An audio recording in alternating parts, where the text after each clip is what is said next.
Psaume 1er.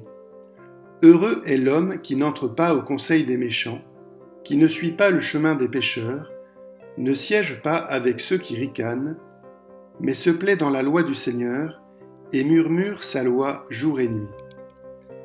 Il est comme un arbre planté près d'un ruisseau, qui donne du fruit en son temps, et jamais son feuillage ne meurt. Tout ce qu'il entreprend réussira, tel n'est pas le sort des méchants. Mais ils sont comme la paille balayée par le vent. Au jugement, les méchants ne se lèveront pas, ni les pécheurs au rassemblement des justes. Le Seigneur connaît le chemin des justes, mais le chemin des méchants se perdra. La tradition considère que le psaume 1 et 2 ne font qu'un, que le psaume 1 est le titre du psaume 2, et que pour cette raison, ils n'ont pas de titre propre. Les psaumes 1 et 2 constituent en quelque manière le porche par lequel on entre dans le psautier. Le psaume 1 commence par « heureux » ou « bienheureux ». Nous sommes appelés à la béatitude. C'est le premier mot du psaume 1 et il pourrait être sa clé. Car toute l'Écriture, c'est-à-dire la Bible, affirme que Dieu veut le bonheur de l'homme. Dans le livre de la sagesse, au chapitre 2, verset 23, il est écrit « Dieu a créé l'homme pour l'immortalité, il l'a fait à l'image de sa propre nature. »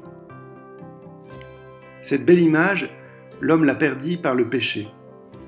Mais tout n'est pas perdu. Le Seigneur éduque les hommes par des avis ponctuels qu'on trouve dans le livre de la Genèse, au chapitre 4, verset 7, ou au chapitre 9, verset 16. Et le Seigneur aussi éduque par les commandements, les 10 commandements, que l'on trouve au livre de l'Exode, au chapitre 20, ou au livre du Deutéronome, au chapitre 6. Alors, pourquoi les commandements ?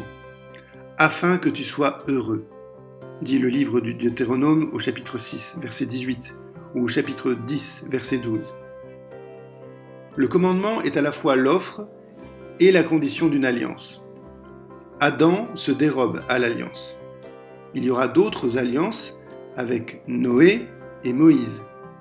Et enfin, Jésus apportera la nouvelle et éternelle alliance, ce qu'on lit à la messe avec la consécration du vin. Ainsi, la pensée progresse, appuyée sur l'écriture, comme sur les pierres d'un gué. Le psaume 1er pourrait se résumer par « heureux qui sait choisir ». Le genre littéraire du psaume est didactique. Il concerne la loi. C'est un prologue moral du psautier. Il y a des mots-clés. Voie, juste, impie, égaré, rieur, ceux qui sont emportés par le vent, c'est-à-dire ceux qui vont se perdre, et ceux qui vont donner du fruit, c'est-à-dire réussir. Le sujet, c'est donc les deux voies. Le succès du juste qui aime et médite et suit la loi, et l'échec de l'impie au jour du jugement. Une prière chrétienne du psaume peut se lire ainsi. La croix du Christ, c'est l'arbre de vie et source des eaux du baptême. Le Christ est le juste par excellence, parce qu'il a renoncé à la voie des impies, il vit éternellement. Le bois de la croix, arrosé par le sang de l'agneau, est l'arbre de vie toujours vert qui donne son fruit de salut. Tout fidèle qui suit la loi d'amour, régénéré par les eaux du baptême, justifié par l'arbre de la croix et nourri de son fruit, est identifié au juste.